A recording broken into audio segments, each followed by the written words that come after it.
The sky was dark. Clouds were thick and heavy, rolling like waves above the frozen land.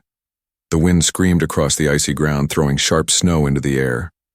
An ice storm was coming, a strong one, the kind that could bury villages and freeze bones in minutes. Lyra held her child close to her chest.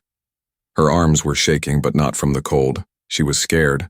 Her child, little Nix, was no longer moving much. His small eyes were barely open. His skin had lost color. Lyra pulled him tighter against her chest and kept running through the snow. She was an alien woman from a broken race. Her kind had once lived with pride. But after the war with the humans, they had scattered. Most of her people now lived in hiding or were too poor to help each other. She had no home, no family left. No safe place to go. The storm howled louder behind her. She looked back once. The sky had turned white. The snow was no longer falling. It was flying, pushed by powerful wind. Trees bent, rocks disappeared under fast ice. The storm chased her. Like a monster, she coughed and stumbled forward. Her legs were weak, her feet were frozen, but she had to keep going. For Nix, she came to a small hill. She could barely climb it. Each step felt like her last. She slipped twice, holding Nix tightly.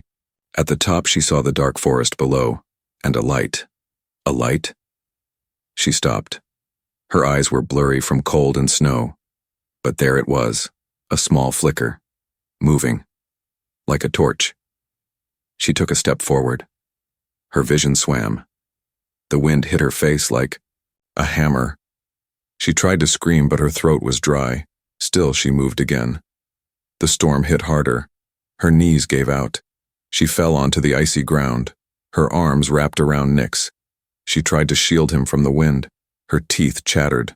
Her body burned. Then it went numb. Her heartbeat slowed. "I'm sorry, my son," she whispered, her voice like air. "I tried." Everything started to go black. But then, footsteps. She heard something. Someone moving toward her. She blinked. Her frozen eyelashes barely opened. A shadow stood above her. She was too weak to move, but her mind screamed. Was it a thief? A soldier? Another cruel being ready to take from her? Then the figure knelt. A man. A human. Tall, broad, wearing strange clothing. His face was partly covered with fabric. Only his eyes were visible. Bright, focused, and wide with shock. He didn't speak. He looked down at her, and then at the child in her arms. His hands moved quickly. He took off his thick coat and wrapped it around Nix. Then he reached for her. She tried to push him away, but her hand barely moved. Her fingers were stiff. She had no strength left. He lifted her in strong arms, like she weighed nothing. With the child held close to his chest and the mother in his arms, he turned and started walking toward the light. Lyra's mind couldn't believe it. Why? Why was a human helping her? Her people had feared humans. They were warriors. Cold. Dangerous. She had always believed that. But now one held her like she mattered. The last thing she saw before darkness took her again was the gentle glow of a cabin's window in the distance. Warmth, fire, hope. Then everything went black. The cabin door slammed shut behind him. Wind screamed outside, but inside, it was quiet, except for the sound of a child coughing weakly.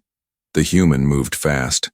He laid the child on a soft bed near the fire and placed the alien woman gently on the floor, wrapped in a thick blanket. Her skin was icy. Her breathing was slow.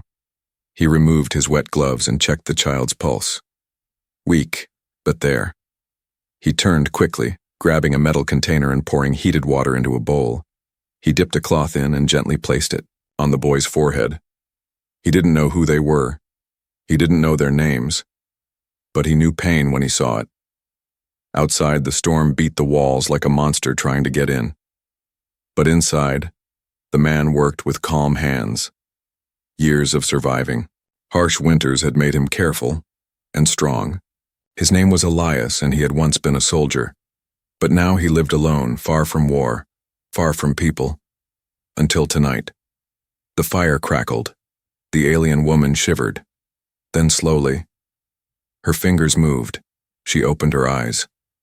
The ceiling above her was made of wood. Warm light flickered. Her body hurt, but the pain was fading. She sat up fast, panic rising. Where was her son? She spotted him. He was on the bed, wrapped in blankets, breathing, still pale, but alive. She looked around the room and saw the human. He stood near the fire, placing herbs into a pot. He didn't look at her. He just stirred slowly, watching the mixture heat up. Lyra's breath caught in her throat. A human. He had saved her. Why? She struggled to sit up, pulling the blanket around her shoulders. She didn't speak his language well, but she tried. Why? Help? She asked, voice rough. The man looked at her for a moment. Then he walked to the bed, picked up the cloth from the boy's head, dipped it in warm water again, and placed it back. He pointed to the child, then to his heart. Then he spoke slowly. No child in me should die, storm or not. His voice was quiet, deep, and steady. Lyra blinked. That answer wasn't what she expected. She had seen so many humans bring destruction to her world. Her people ran, hid, starved. She thought all humans were cruel, monsters in metal suits. But this one was alone, in a cabin, saving lives. Who are you? She asked softly. The human didn't answer. He just smiled a little and went back to his pot. The scent of herbs filled the cabin, strange but comforting. Lyra looked down at her son again. His chest rose and fell. He was still with her, still alive. Tears burned in her eyes. I don't understand you, she whispered. But, thank you. He didn't hear. Or maybe he didn't need to. Suddenly, the door rattled hard. A crash. Then another. Both Lyra and Elias looked toward it. Something was outside. Elias stood, calm but alert. He picked up a long weapon from beside the door. A rifle, old but clean. He stepped toward the window and peeked outside. Nothing but snow. Then, shadows. 3 figures, moving toward the cabin. He turned to Lyra. Stay here. Protect the child. Her eyes widened. Who? But he didn't answer. He slipped outside into the white wind, disappearing like a ghost. Lyra's heart pounded. She held her son close. Who were those shadows? Had someone followed them? Were they here for her? Or the human? She didn't know, but one thing was clear. This human, Elias, had risked everything to save her. Now, he was risking it again. Snow covered everything outside, turning the world white and silent. But Lyra could still hear footsteps. Crunch. Crunch. Crunch. She held Nix close, her heart racing. The fire inside the cabin crackled softly, but it could not warm the fear in her chest. Where was the human? Elias had stepped out minutes ago with his rifle. He hadn't said anything more. He moved like he knew what to do. Like he had faced danger before. But Lyra had seen shadows. 3 of them. They walked with purpose. Slow, steady. Not the walk of a stranger lost in the storm. They were hunters. She had seen such men before, long ago, back on her homeworld. She knew the way they moved, the way they surrounded. But why now? Why here? Nix whimpered in her arms. His fever was worse again. She whispered softly in her native tongue, trying to calm him. His skin burned, but his tiny hands were cold. The cabin door creaked suddenly. She gasped and pulled back, but it was only the wind. No. Wait. Footsteps. Again. Outside the wall. Then, a voice. But it wasn't human. It was harsh, sharp. Her language. Come out, the voice growled. We know you're in there. Lyra's blood froze. They weren't strangers. They were them. The ones who had chased her off their land. The ones who had called her a traitor for escaping the labor camps. They had hunted her for weeks. She thought she'd lost them in the storm. One voice shouted, "You took the child from the quarry. That child is property. The mother too." Lyra shook. She looked down at Nyx. Property. Her son? She had nearly died saving him. These monsters didn't care.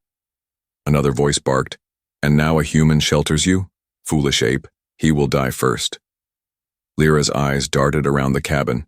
She had no weapons, nothing but blankets, herbs, and one small child. Suddenly, boom. A shot rang out through the storm. Lyra screamed and ducked, covering Nyx. Another shot followed. Then, silence. She waited and waited. Then the door swung open. A shadow stood there again, covered in snow, breathing heavy. It was Elias. But he wasn't. Alone. In one hand he held his rifle. In the other he dragged someone by the back of their coat, one of the attackers. The alien was groaning, face bleeding, eyes swollen. Elias threw him to the floor. He stepped inside, slammed the door shut, and locked it. Then, calmly, he walked over to the fire and sat down. Lyra stared at him. He didn't look angry. He looked tired. But behind his calm eyes there was something else. Steel. He looked at her and simply said, "They won't come back. Not tonight." Lyra's voice trembled. "You fought them? For us?" He nodded once. She looked at the alien man on the floor, bleeding but alive. Then she looked at the human again. "You don't even know us," she whispered. Elias looked at the child, then at her. "I don't have to," he said. He pulled out a small flask and took a sip. Then he placed a bundle of dried plants in a bowl, poured hot water over it, and handed it to her. "For the fever," he said. Lyra took it with shaky hands. She stared into the bowl. This wasn't just kindness. This was protection. Real protection. No one had ever fought for her like this. Not even her own kind. Outside the wind still screamed, but inside that cabin something stronger had begun to rise. Not just fire, but trust. The child's breathing was fast. Too fast. Nyx lay under thick blankets, his skin burning hot. Tiny beads of sweat rolled down his temples. His chest rose and fell like he was running in his dreams. But this was not sleep. This was fever. Wild, deep, and dangerous. Lyra sat beside him, holding a wet cloth to his forehead. Her hands trembled. Her eyes were red. She hadn't slept. Not for a second. She had faced storms, hunters, and hunger.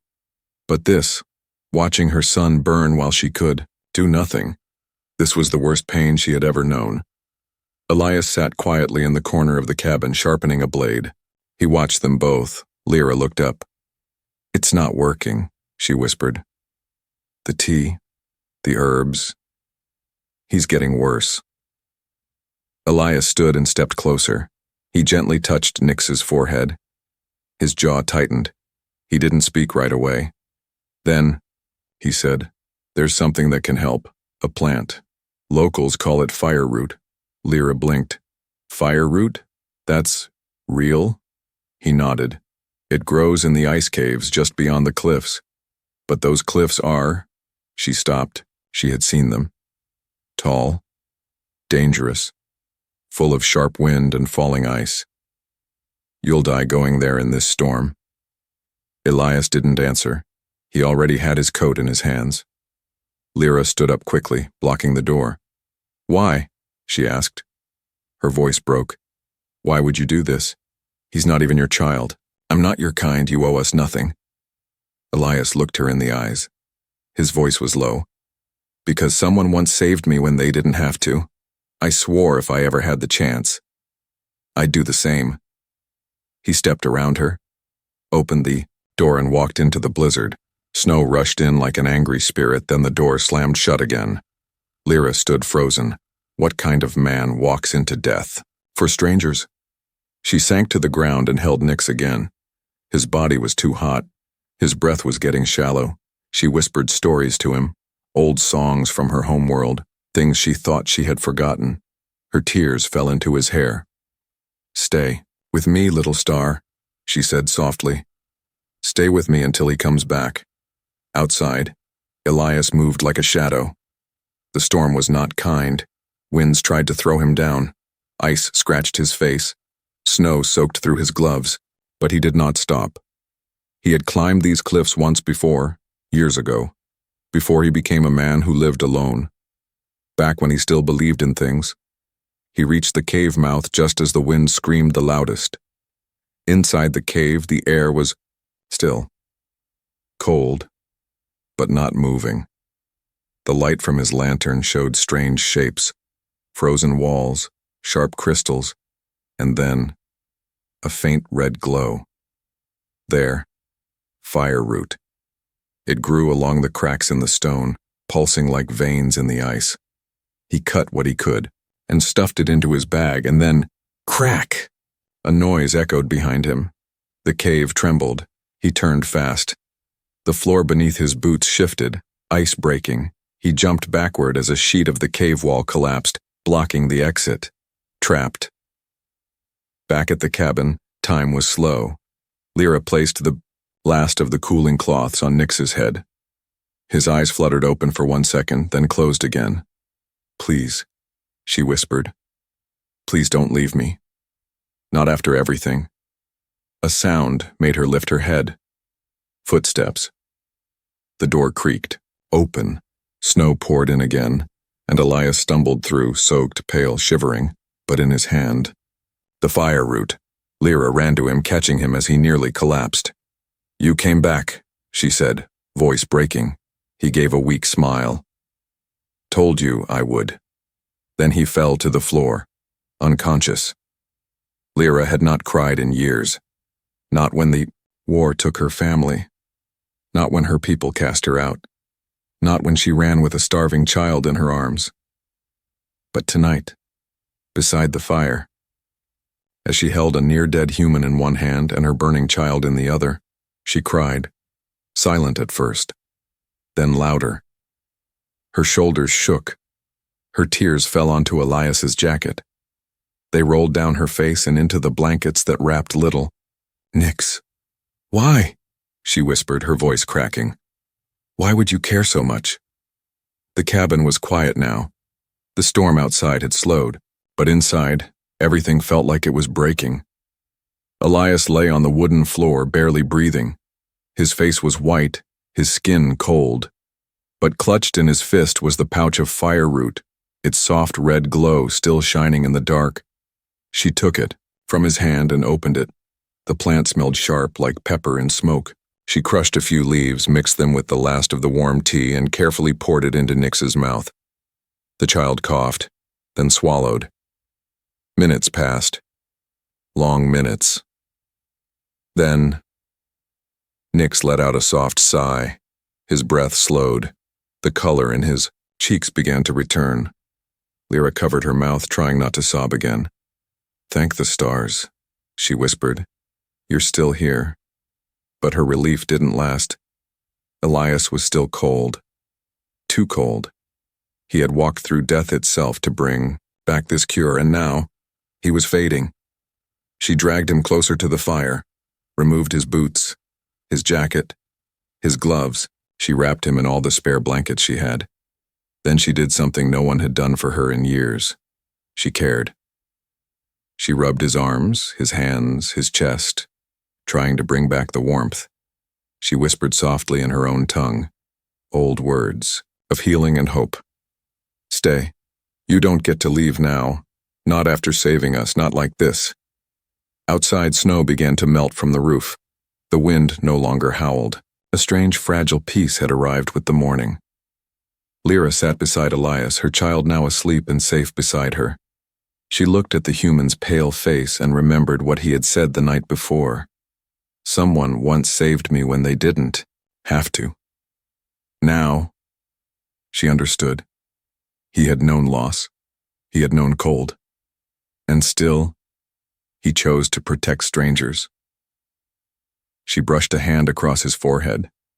It was still cold, but not as before. His chest rose slowly. Alive. She smiled through her tears, and for the first time in a very long time, she felt something new. Hope. Not just for her child, not just for this moment, but for what might come next. The sun rose behind the mountains, casting light across the snow. The storm was gone. Inside the cabin, warmth had returned, not just from the fire, but from something deeper. Lyra looked down at Elias, still resting, and whispered, "You didn't just save us, you changed us." For 2 peaceful days, the cabin was quiet. Nix's fever broke. His small hands moved again. His eyes opened and stayed open longer. Lyra fed him broth and whispered songs while he healed slowly beside the fire. Elias, too, was recovering. He stayed wrapped in blankets, sipping hot drinks and resting. His voice was still weak, but his eyes were strong again. Sometimes he smiled, at Nix. Sometimes he just stared out the window in silence. Lyra had begun to believe the worst was over. She was wrong. It started with a low sound, so soft it almost didn't seem real. A hum, then a faint vibration in the ground beneath the cabin floor. Elias sat up fast. He looked at Lyra. "That's an engine," he said. She didn't understand the word, but his face told her it meant danger. He stood and went to the window. Snow still covered the trees, but far in the distance a dark shadow moved between them. A ship. Low-flying, silent, hunting. Lyra's heart dropped. "They're back," she whispered. "They didn't give up." Elias grabbed his rifle. "How many?" "I don't know," she said, voice shaking. "But they won't leave without us." Nix began to cry softly in the corner. He was still too weak to run, too fragile to fight. "We can't go outside," Elias said. "We'd be easy targets in open snow." "Then what do we do?" Lyra asked. Elias looked around the cabin, thinking fast. "We don't fight them on their terms," he said. "We make them come to us, inside, where we have cover." He moved quickly, setting traps, wire near the door, sharpened sticks under the rug, and small bottles near windows filled with a thick, sticky liquid that could blind if thrown. Lyra helped, her fingers steady even though her chest trembled with fear. "They think we're weak," Elias said. "That's their first mistake." The hum of the ship grew louder. Then, silence. The ship had landed. Footsteps in the snow. Slow. Heavy. Many. Lyra pulled Nix close and hid him behind the fireplace wall, covering him with blankets and supplies. Then she turned to Elias. "I'll fight too," she said. He nodded once. "You're stronger than you think." A loud knock shook the cabin door, then a deep voice in her language. "Alien mother, human man. We warned you. Open the door or we burn it down." Elias raised his rifle. "Let them try." Silence followed. Then, bang, the tower burst open. 2 armored figures rushed inside. Snap. One tripped over the hidden wire, falling face first onto the floor. His gun flew from his hand. Elias shot the second one in the leg, sending him crashing into the table. Lyra grabbed a pan and struck the fallen one across the face, once, twice, until he stopped moving. A third attacker ran in, but Elias slammed the door shut and threw, his weight against it. More voices shouted from outside. Gunfire hit the walls, wood splintered. "We can't hold this forever," Elias shouted. Lyra looked around, eyes darting. Then she spotted it. The trap door, in the corner, under a rug. She ran and pulled it open. Cold air poured up. "A tunnel," she gasped. "Storage cellar. It leads to the woods." Elias nodded fast. "Take the child. Go now." "What about you?" she said. "I'll slow them down. Then follow." "No," she said, grabbing his hand. "We leave together." He hesitated, but in Lyra's eyes, he saw the same fire that once burned in his own. He grabbed Nix and passed him down into the tunnel. Lyra followed. Then Elias dropped in last, just as the door above crashed open again. In the tunnel, they crawled through darkness. Cold, tight, damp but safe. For now. Above them, angry voices screamed. But below, 3 hearts kept beating. The tunnel was narrow and cold, with ice dripping from the ceiling. Lyra held her child close as she crawled beside Elias. The human moved slowly, checking every sound, every vibration above them. Behind them, the trapdoor was gone, buried in silence and snow. Nyx whimpered once. Lyra whispered soft words to calm him. They kept crawling inch by inch until they reached the end of the tunnel. A metal grate blocked the exit. Elias pushed it with all his strength. The grate opened with a sharp creak and fresh air rushed in, cold but full of freedom. They emerged into a small hollow behind the cabin, hidden by trees and thick snow. Smoke rose from the cabin roof in the distance. The enemy was still there, searching. But Elias knew these woods better. "This way," he whispered, helping Lyra up. They moved through the forest, staying low, quiet. The snow was deep. Every step was hard, but no one complained, not even little Nyx. They crossed a frozen stream and climbed a ridge. Only when they were far enough from the cabin did Elias stop. He pointed to an old shelter, just wood and stone hidden under branches. "We rest here," he said. "They won't find us tonight?" Lyra stepped inside. The space was small, but safe. She sat with Nyx in her lap, wrapping him in furs. Elias lit a small fire. Its glow made the shadows dance. For the first time in days, Lyra felt safe. She looked at Elias, sitting across the fire. "You saved us," she said softly. Elias looked into the flames. "You kept him alive long enough to save. That's more than most could do." She shook her head. "No, I was ready to die. Out there, in the storm. I had given up. You gave us more than warmth. You gave us hope." There was a pause. Elias's voice was low. "A long time ago, someone pulled me out of a fire. I was injured, alone. I thought I'd die, but she came, didn't even know me, just saw someone in pain and helped. I never forgot." He looked at Lyra and Nyx. Now it was my turn. Lyra didn't know what to say. No one from her kind had ever spoken to her like that. And no human had ever treated her like this. She had always believed humans were cruel, monsters from another world. But this one had fought for her, carried her, healed her son, nearly froze to death for a child that wasn't his. She wiped her eyes. "Before I met you," she whispered, "I had never seen compassion, not from my people, not from your kind. Now I've seen more kindness in you than I thought existed in the galaxy." Elias looked down, almost shy. Then Nyx reached across the blankets and touched Elias's hand. "Thank you," the boy said, voice small but clear. Elias smiled. Lyra felt something deep in her heart crack open. A wall, built from years of pain and distrust, finally falling. "You're not just a human," she said softly. "You're family now." Elias didn't speak. He simply nodded and stayed beside them as the fire burned gently in the night. Outside, the snow still fell, but inside the shelter, warmth, peace, and something stronger than survival: belonging.